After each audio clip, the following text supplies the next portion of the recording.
So in this video we've got a Briggs Stratton engine which is attached to a cultivator, and the recoil, which is here, is sticking. So when you let go of the recoil, the rope just stays out and it's not turning back in. I suspect it just needs a bit of lubricant. So in this video all we're going to do is take this cover off here to get behind, hopefully just get some WD-40 in there, clean it if it's covered in any dirt, and then reassemble it. Hopefully it's a quick one and it's just going over some light maintenance. So like I say, we'll get all the bolts out. I think there's just a few. There's a one on top here, one here, one here. I think there's a one on the other side, and it looks to be an 11mm socket.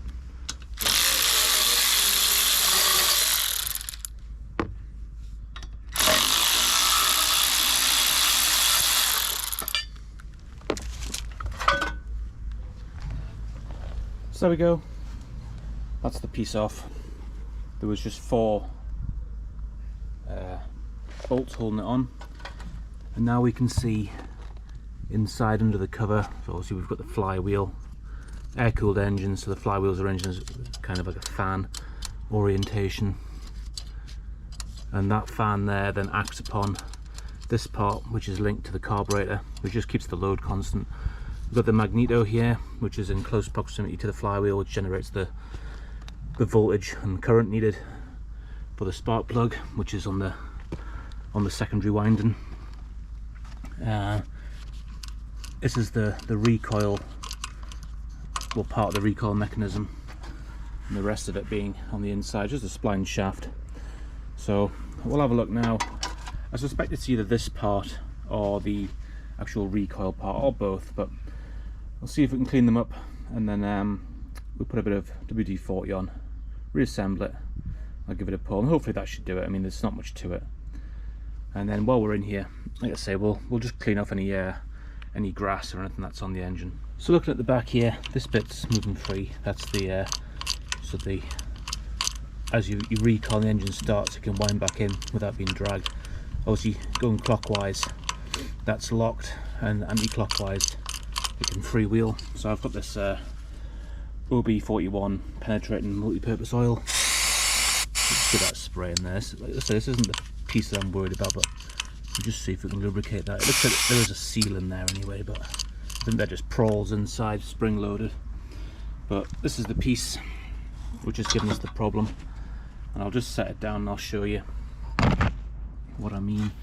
So when we go ahead and pull it, it's quite stiff, and then we let go of the rope here, it's very reluctant to go back in. So it looks like it's retained with 2 tabs that are bent over.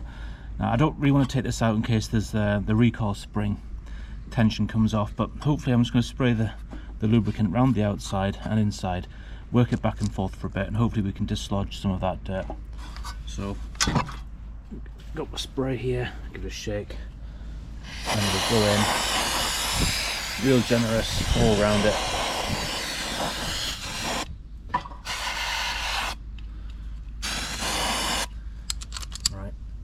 Let's see if we can free this off a little bit.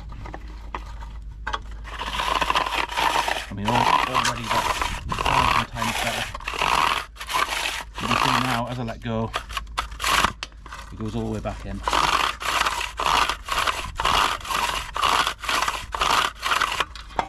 So now we've freed it off, I'll spray a bit more in.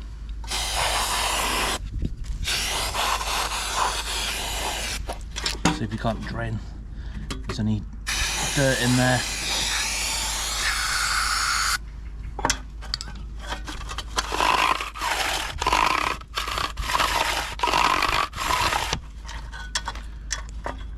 So that's that little job taken care of, and now we'll put it all back together, the 4 bolts, and that shouldn't give us any more issues. So if your recoil starter's doing the same, it might be worth just doing as I've done there and just taking it off, bit of spray, and hopefully you'll be alright. Let's say any questions, leave it in the comments and I'll get back to you on it. If you've enjoyed that, please leave a like and subscribe if you haven't already. Thanks for watching.